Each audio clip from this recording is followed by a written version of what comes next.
Thinking about buying a used motorcycle? Hit the brakes, because one bad decision can leave you with a money pit instead of your dream ride. From shady titles to ticking engines, we're breaking down 7 things you must check before you buy. Miss one, and you could seriously regret it.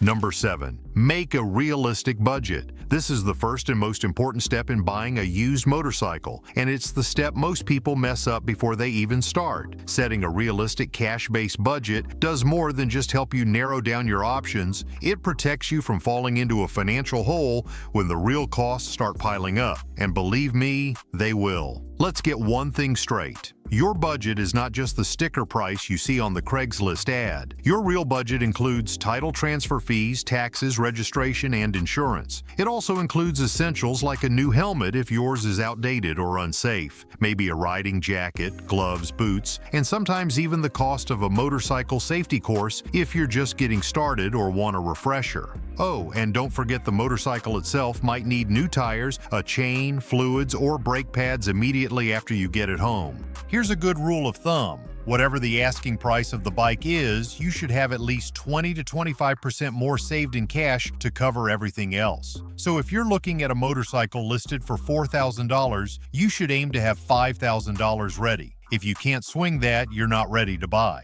It's that simple. You also want that money in cash, or at least in your checking account ready to go. Most private sellers aren't taking checks, Venmo, or "I swear I'll get you next week, bro." They want green paper with dead presidents on it. Financing is tough on used bikes, especially older ones, and unless you're working with a credit union that specializes in vehicle loans, it's usually more hassle than it's worth. Plus, financing a used motorcycle means you're paying interest on something that might need major repairs anyway. When it comes to budgeting, the best way to avoid future heartache is to buy something you can truly afford, not just something you want. That means don't stretch your wallet thin just to get the latest sport bike with a flashy paint job. Because if you buy a bike you can barely afford, you're going to cry when you realize it needs a new rear tire and chain within the first month. And you're flat broke. If you can't afford a set of tires, an oil change, and a tune-up after the sale, then you flat out cannot afford that bike. Another tip? Don't forget to factor in fuel costs and insurance premiums, especially if you're looking at higher displacement motorcycles. A liter bike might sound like a dream, but the insurance premium could punch you in the face harder than the throttle ever will. Call your insurance provider before you buy the bike, not after. You don't want to find out that it costs $1,500 a year to insure your dream ride when you're already signing the title. Finally, give yourself a firm spending limit and write it down. Put it in your phone. Tell your riding buddies to hold you to it. When you're excited and staring at a shiny machine in the seller's driveway, it's way too easy to get swept up in the moment and fork over more cash than you should. Don't do it. Stick to your number. Now let's talk about mileage. It's not the death sentence you think it is, but it can be a warning sign.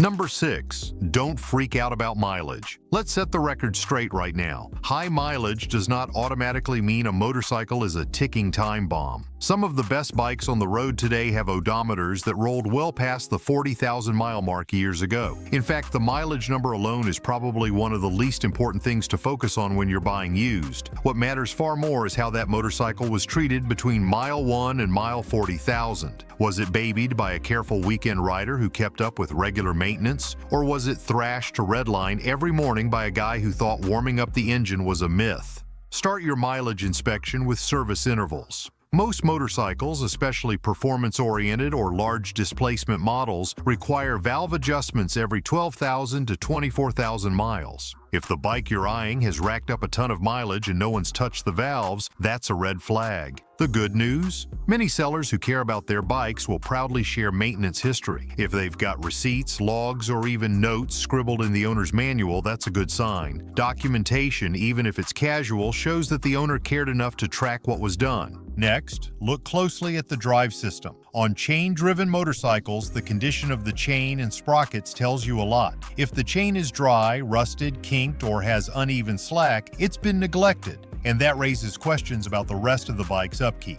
Chains should be lubricated regularly and adjusted within specification. A sloppy chain setup might just be the tip of the maintenance iceberg. Belt-driven and shaft-driven bikes have their own indicators. Cracks in a belt or leaks near a shaft drive housing are signs of trouble but also opportunities to negotiate. Fluids are another vital checkpoint. Ask when the oil was last changed and what oil was used. Was it a basic generic brand or a manufacturer-recommended synthetic? Check the sight glass or dipstick to see if the oil is clean and at the proper level. Look at the coolant and brake fluid too. Cloudy or discolored fluids usually mean the bike's been sitting or that basic service has been ignored. While those are relatively easy fixes, they're strong clues about the owner's habits. And don't forget the tires. They don't just tell you how soon you'll need to open your wallet, they also tell you how the bike was used. Are the edges rounded off from relaxed cruising, or are they sharp from track days and aggressive cornering? Any uneven wear might suggest poor suspension setup or worn-out components. Check the manufacture date on the sidewall. If the tires are more than 5 years old, budget for replacements, even if there's still tread left. You'll also want to take a look at the brake system. Spongy levers or discolored fluid mean it's time for a flush. Pads that are too worn or oddly uneven might indicate a stuck caliper or warped rotor. These are issues that can add up quickly, so factor them into your decision or negotiation. So instead of focusing on the odometer alone, dig deeper. A high-mileage bike that's been babied will outperform a low-mileage garage queen that's been ignored. Coming up next is a tip that could save you from buying someone else's disaster on wheels before you even see the bike in person.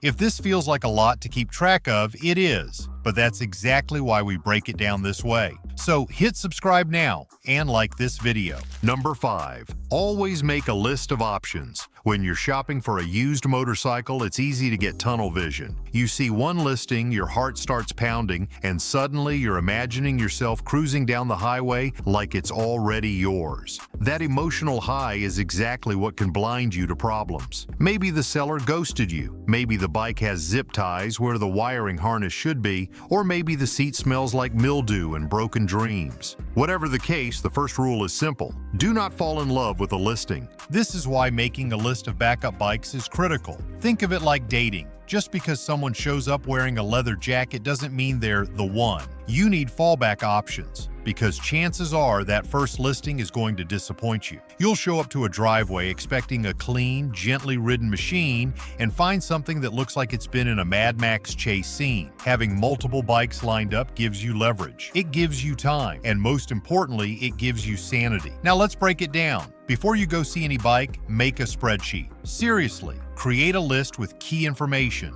Year, model, mileage, asking price, and location. Include contact info and any red flags. List how long it's been posted. Is the description too vague? Are the photos blurry or taken at night? These are signs. Track this stuff. You're buying a machine that can cost thousands and take you hundreds of miles. Do your homework. Another reason this list matters: sellers flake. It's not personal. Some just forget they listed the bike, some already sold it, and others are just bad at communication. If you're only banking on one bike and the seller goes silent, you're starting from zero. That list you made, it gives you momentum. Let's talk timing. Maybe your dream bike is just a bit out of reach financially, but another bike, one notch down the ladder, is available now and fits your needs 90% as well. Having that context, knowing what else is out there, can help you make a better deal, or at least prevent you from overpaying out of desperation. Think of it like shopping for a classic car. You don't just grab the first Mustang you see, you compare, you research, you wait for the right one to show up. Also, don't underestimate the power of walking away. If the bike you plan to see turns out to be junk, you can politely thank the seller, go back to your list, and move right on to the next one. No wasted trip, no regrets, no convincing yourself that a warped rotor or leaking fork seal is not a big deal. Your fallback bike is already on deck. You're not stuck.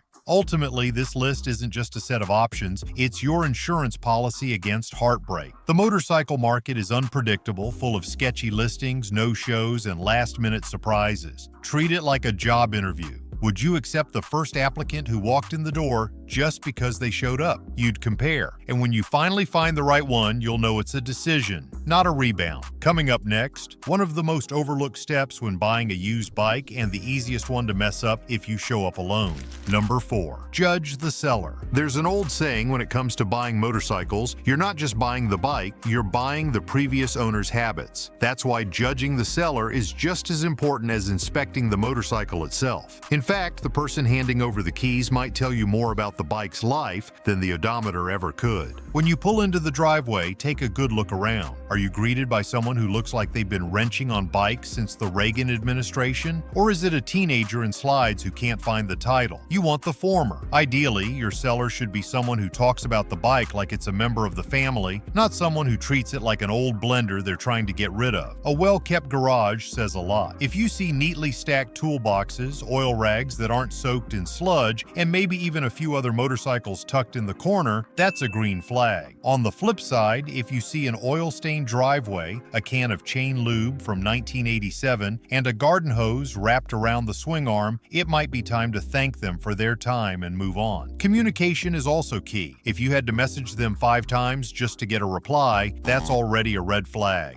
And when you finally meet, if their answers are vague, like, "I think the last oil change was sometime last summer," or "It runs fine, you'll see," you should be cautious. A good seller will tell you the mileage since the last valve check, whether the tires are date-coded within the past 2 years, and if the brake pads are still original. They'll either have receipts or a notebook full of handwritten maintenance logs. They'll be able to tell you where they bought the bike, how often it's been ridden, what modifications they've done, and maybe even why they're letting it go. And here's the thing, if the seller looks and acts like someone who doesn't even ride, that's another red flag. Ask simple questions like, "What oil do you use?" or "How long do you warm it up before riding?" A blank stare is your cue to walk away, because if they didn't know how to take care of the machine, chances are you'll be inheriting a maintenance nightmare. Also, pay attention to body language. If they seem overly eager to get rid of it, rushing you through the inspection, or constantly changing the subject when you ask mechanical questions, that's a sign they might be hiding something. A trustworthy seller will be patient, open, and willing to answer anything. They won't mind if you poke around the bike, ask for a cold start, or bring a friend along for a second opinion. Bonus points if they offer service manuals, original keys, spare parts, or even throw in a paddock stand. These are all signs of someone who took pride in ownership and wants to see the bike go to a good home. Just when you think you're getting good at spotting sellers, the next step is making sure you don't fall for the most common trap of all, misjudging a motorcycle just because it looks great in photos. Number 3, bring a friend. If there's one thing that'll cloud your judgment faster than a smoky burnout, it's raw motorcycle excitement. When you pull up to see a used bike that you've been eyeing for weeks, heart pounding, palms sweating, it's easy to overlook major flaws, weird sounds, or sketchy vibes. That's why bringing a friend is not just a good idea, it's essential. Especially if you're new to motorcycles, having a second set of eyes and ears can be the difference between a great deal and a financial disaster. Your buddy isn't emotionally attached to this motorcycle. They haven't been dreaming about the perfect blacked-out cruiser or pristine sport tourer. So, while you're imagining wind in your face and freedom at your fingertips, your friend is much more likely to notice that weird tire wear pattern, the half-rusted chain, or the engine ticking that's just loud enough to make you question it. Ideally, this friend should know their way around a motorcycle. Someone who's owned a few bikes, knows the usual maintenance schedules, and can tell a healthy clutch from a slipping mess just by feel. Even better, if your friend has their motorcycle endorsement and you don't, they can test ride the bike for you. Sellers are way more comfortable handing over the keys if they know someone can actually operate the machine. A licensed friend can evaluate how it shifts, brakes, idles, and behaves under throttle. They'll know if it tracks straight or pulls weird in a turn, or if the suspension bottoms out too easily. But even if your friend isn't a mechanic, just having them along for the test can keep your excitement in check. Think of them like your bike-buying co-pilot. They'll help make sure you stick to your budget, follow your inspection checklist, and don't get blinded by a fancy exhaust or fresh coat of paint. In some cases, your buddy might even notice how the seller behaves during your visit. If the seller's acting cagey or brushing off valid questions, your friend's spidey senses might pick up on things you're too distracted to see. Now, make sure to prep your friend beforehand. Let them know your price ceiling. Tell them what kind of bike you're looking for. Naked standard, cruiser, sport bike, or dual sport, and explain your expectations for condition, mileage, and potential repairs. That way, you're on the same page when the seller starts making promises or throwing in extras. It'll be much easier for your friend to rein you in if you're tempted to overpay just to take something home today. There's also a practical bonus. Bringing a friend adds a layer of safety. You're going to someone's house or meeting up in a parking lot. Having another person with you deters shady behavior and gives you some backup if things go sideways. At the very least, they can keep you company while the seller disappears to grab the title or takes 10 minutes to find the keys. So whether you're a first-timer or a seasoned vet, don't ride solo into a used bike inspection. A friend can help catch the problems, spot the lies, ask the right questions, and maybe even save you hundreds of dollars or more. Because sometimes the difference between a two-wheel dream and a mechanical nightmare is just someone to say, "Hey man, are you sure about this one?" Now let's look at a test ride tip that can reveal more than just how the throttle feels, especially once the engine's hot. Number 2, inspect it cold, ride it hot. If there's one step that'll separate you from the rookies, this is it. Always ask the seller not to warm up the bike before you arrive. No excuses, no exceptions. A cold engine tells you the truth. A warm engine hides it. Especially if the motorcycle is running a carburetor instead of fuel injection, the cold start reveals everything from fuel delivery problems to valve timing issues and compression loss. Here's how you play it. When you arrive, don't let the seller start it. Walk over and physically touch the engine cases. If they're already warm, they've been run. You want to feel metal that's as cold as the air around it, because that's when the real character of the machine shows up.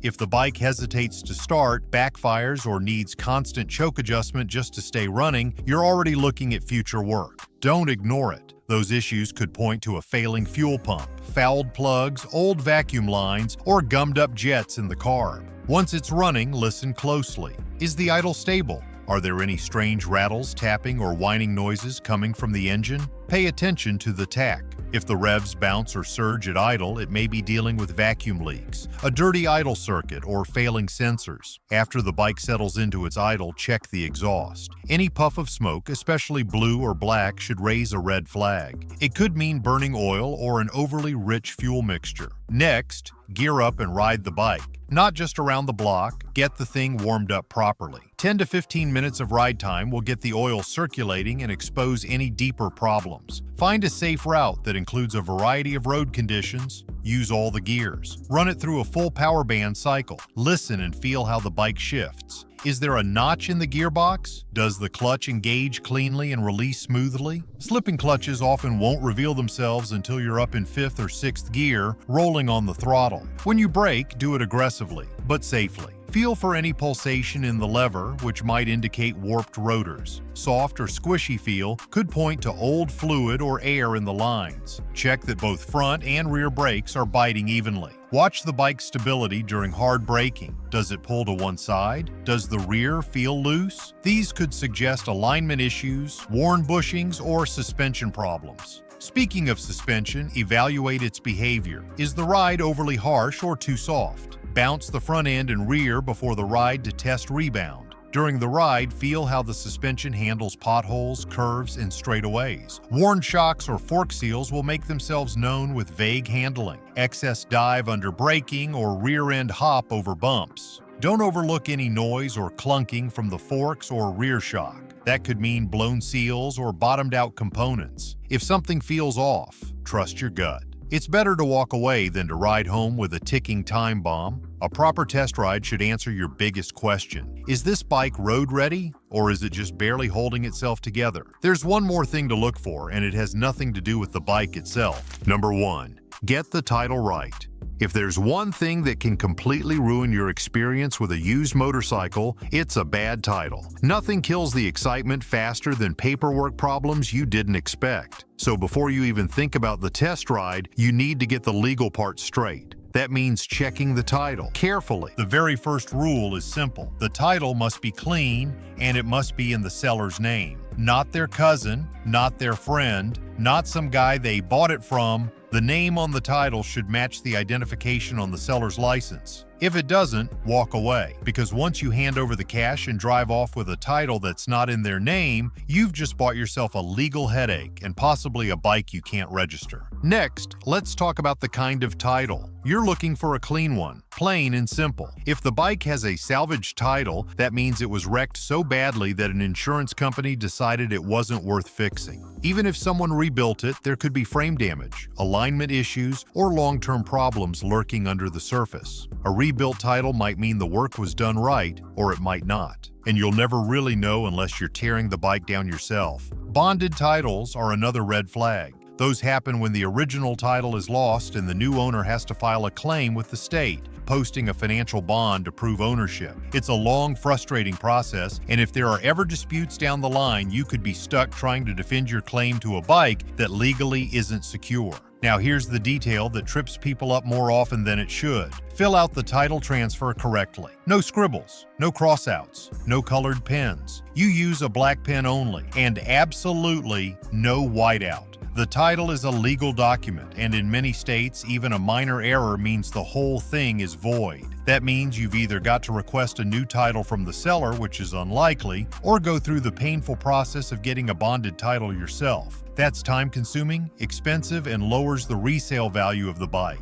Don't forget to check the vehicle identification number. The VIN printed on the frame of the bike should match exactly with what's on the title. Not just the last 4 digits, all 17 of them. If there's a mismatch, it could be a clerical error, or the bike could be stolen. Either way, don't risk it. Lastly, if the bike has a lien on it, meaning the seller still owes money on a loan, walk away unless they're prepared to pay it off in full and provide a lien release. Without that document, the bank still owns the bike, not you. Buying a used bike should feel like a win, not a trap. So if this guide saved you from a money pit, drop a comment below and tell us your story. And for more straight-shooting motorcycle content, hit that like and subscribe button and ride smarter every time.